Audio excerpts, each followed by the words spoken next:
Jour 8 du calendrier de l'Avent de la pêcherie, et quel bonheur de voir mes invités qui dansent pendant le jingle. C'était merveilleux. Les invités, si vous avez écouté le petit podcast d'hier, vous les avez déjà vus. Donc on se retrouve. On se retrouve avec Nathalie. Bonjour Nathalie. Salut Karetch. Salut, et Sam évidemment. Comment vas-tu Sam? Je vais super bien Karetch. C'est parfait. Comment? Comme hier. Comme hier, exactement. On se retrouve aujourd'hui pour déguster la 8e bière du calendrier de l'Avent de la pêcherie. Et qu'est-ce qu'on va boire aujourd'hui, mon cher Sam? On va boire une bière qui a été réalisée par une équipe, en fait, lors du dernier brassage nomade chez toi. Exactement. Donc. Alors, pour rappel, lors de ce brassage nomade-là, il y avait une équipe qui brassait une bière dans un chaudron au feu de bois. Oui. Avec une grain list bien terroir comme ça, et donc hors de ce brassin là réalisé au feu de bois, les brasseurs se sont divisés le mou, et chacun d'eux a utilisé une levure différente pour la fermenter. Donc c'est des versions différentes. Il y a eu 5 versions différentes, qui se trouvent toutes dans le calendrier de l'Avent. Et qu'on va pouvoir déguster. Dans le courant du mois de décembre. C'est ça, exactement. Donc ça, c'est la variante de Christophe Rock, oui, qui a fermenté sa bière chez lui avec une levure Weik Voss. Ok.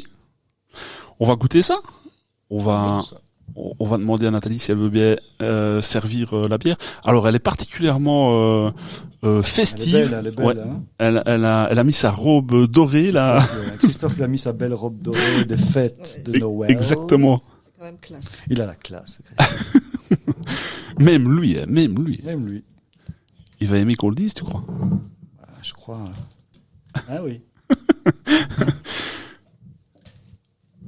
Il est reparti avec un fermenteur rempli de ce mou-là sur le siège passager de sa BM décapotable Z1 ou Z3, je sais plus. Alors. Et au départ, il me disait non, moi je sais pas ramener ça chez moi. Et puis j'ai pas fait attention, et je suis passé à côté de lui. Moi qui ai quand même un certain nombre d'années d'expérience en brassage nomade et en brasser un peu n'importe où. Mais je dis, mais si, tu peux le ramener chez toi sur le siège passager, tu lui mets sa ceinture de sécurité, je vais te donner un petit bouchon, ça va aller nickel. Et donc, à mon avis, Christophe, lui, il a fait une double expérience ce jour-là. Il a brassé une bière au feu de bois pour la première fois. Et il a ramené. Il a emballé. Il a ramené une copine à la maison sur son siège. Ouais, j'aurais vraiment, alors pas pour lui, mais j'aurais vraiment voulu qu'il croise la route des policiers. Qu'est-ce que vous avez déclaré? C'est ma copine. Soit. C'est pour ça qu'il l'a emballé. C'est peut-être ça. C'est peut-être ça. Il nous dira. On lui demandera, envoie un commentaire. Il aime le luxe, ce garçon. Exactement. Alors les amis, qu'est-ce qu'on peut dire déjà sur le visuel de cette bière? Elle mousse pas fort. Non. Comparé à la première. Non.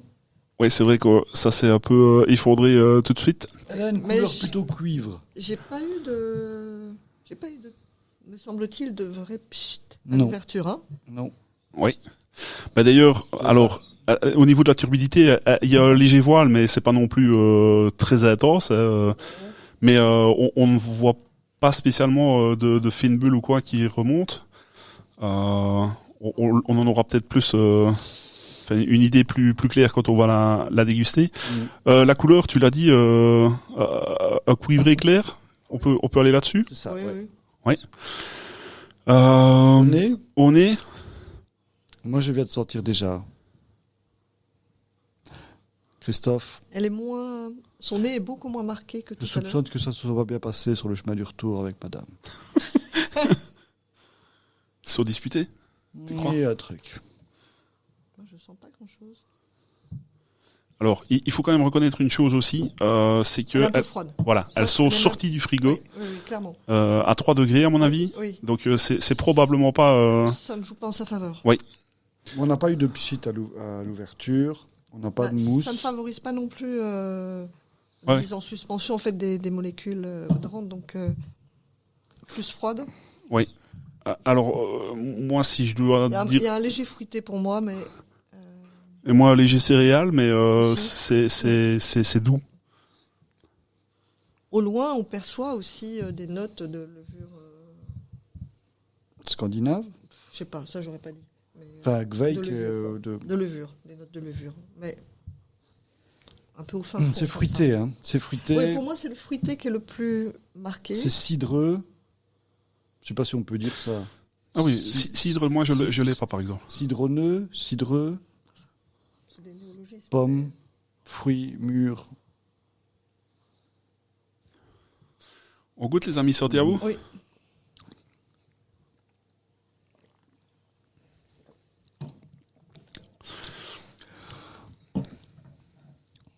C'est plat. C'est plat. Alors, je C'est sais pas que plat. Je sais pas s'il y a eu un problème de fermentation, mais ou de refermentation. Mais en effet, il n'y a pas grand-chose en termes de pétillance, ça c'est Christophe, sûr. tout le monde ne peut pas emballer dès son premier brassage C'est ça. nomade. C'est astringent aussi. Il y a un petit côté No pain, comme no gain. un peu comme le brou de noix. Moi, je ressens quelque chose un peu comme le brou de noix. Mais Cette astringence enveloppante. Il y a un truc qui tapisse c'est ça, la bouche. l'astringence. Comme... C'est ça. Et c'est pas soutenu. C'est C'est ça le problème, râpeux. c'est que c'est pas soutenu.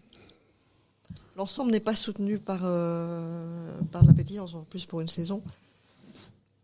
Donc du coup, ça déséquilibre de facto. Hein. Oui. Donc En fait, on dirait que la fermentation a débuté, mais Oui, elle mais ne pas s'est pas allé- terminée. il y a un truc comme ça. Parce qu'il y a à l'odeur, il y a toujours une petite odeur de mou. Mhm. Mhm. Et au goût, Au goût aussi. c'est un peu pareil. Mhm. Le Mais en côté même céréal temps, que tu je sais- disais.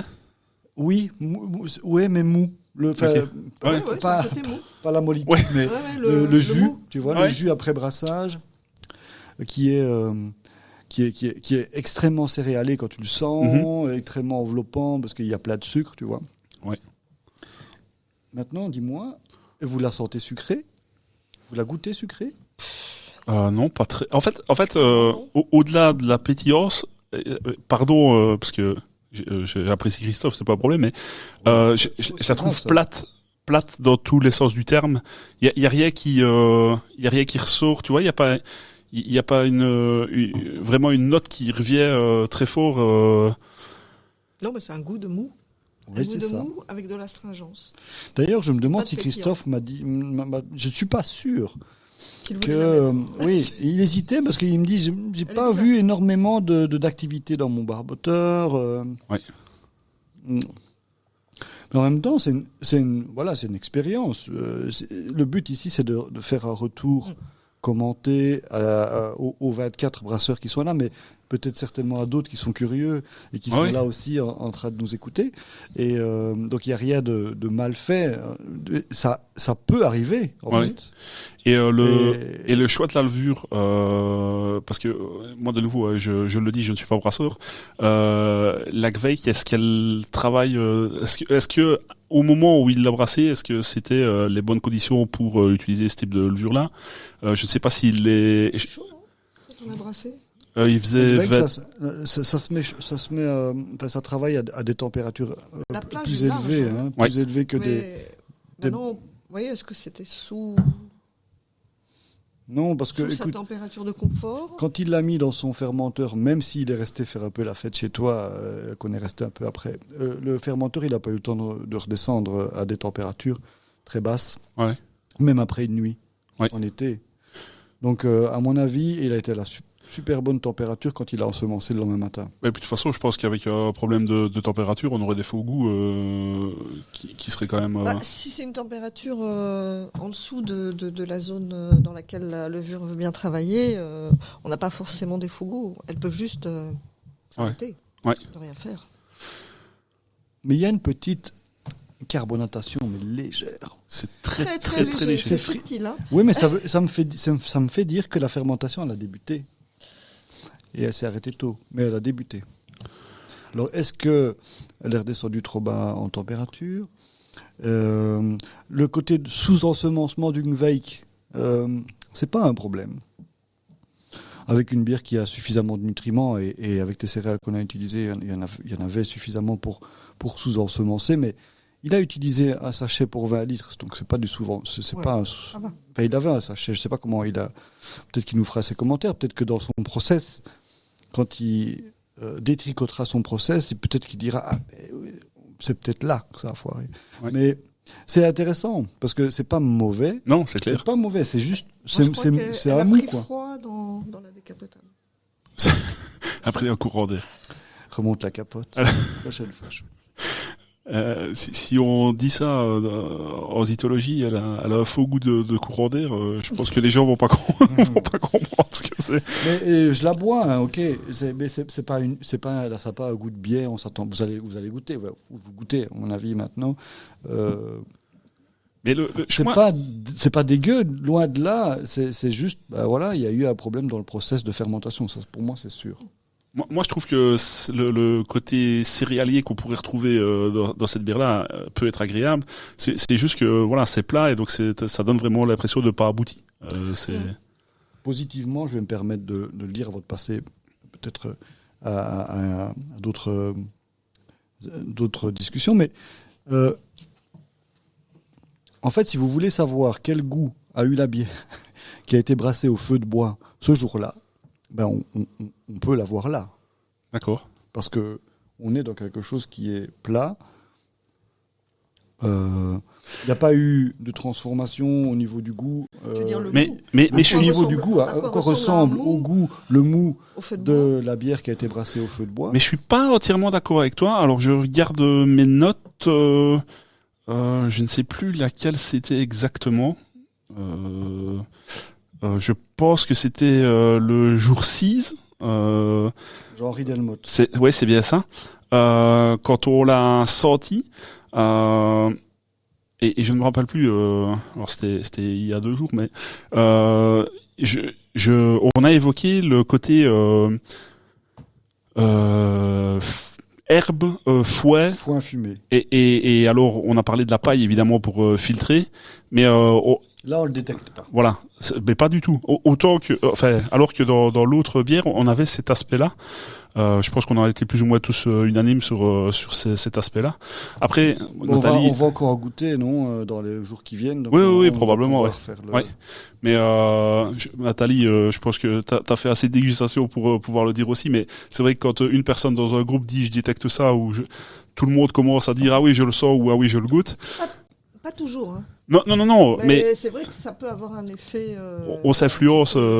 Donc voilà. Contagieux. Oui. Mais Donc je sais pas si hier en le disant on s'est contaminé entre guillemets les uns les autres, mais c'est vrai qu'on l'a tous ressenti. Ici moi je ne le retrouve pas, mais voilà.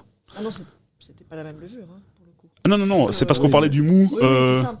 Mais le même mou, nous on a fait l'expérience au brassage nomade, vu que on a fermenté avec 2 levures différentes. Oui. Elles sont pas du tout pareilles. Ouais. Donc, On pourra le goûter dans les prochains jours.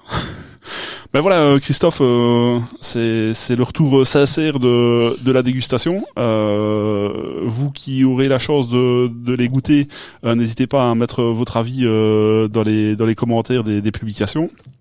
Et ben éventuellement, si on a un avis avec Christophe, on pourra aussi, une interaction avec Christophe, on pourra éventuellement la partager aussi. C'est ça le but de ce genre de. Évidemment. Et alors pour ceux qui n'ont pas la chance d'avoir le calendrier pour pouvoir les déguster, voilà, c'est aussi une manière d'analyser. Vous écoutez comment nous on fait, donc voilà, c'est positif aussi, je pense, pour vous. Quelque chose d'autre à ajouter pour cette bière-ci ? Non, c'est parfait. C'est parfait.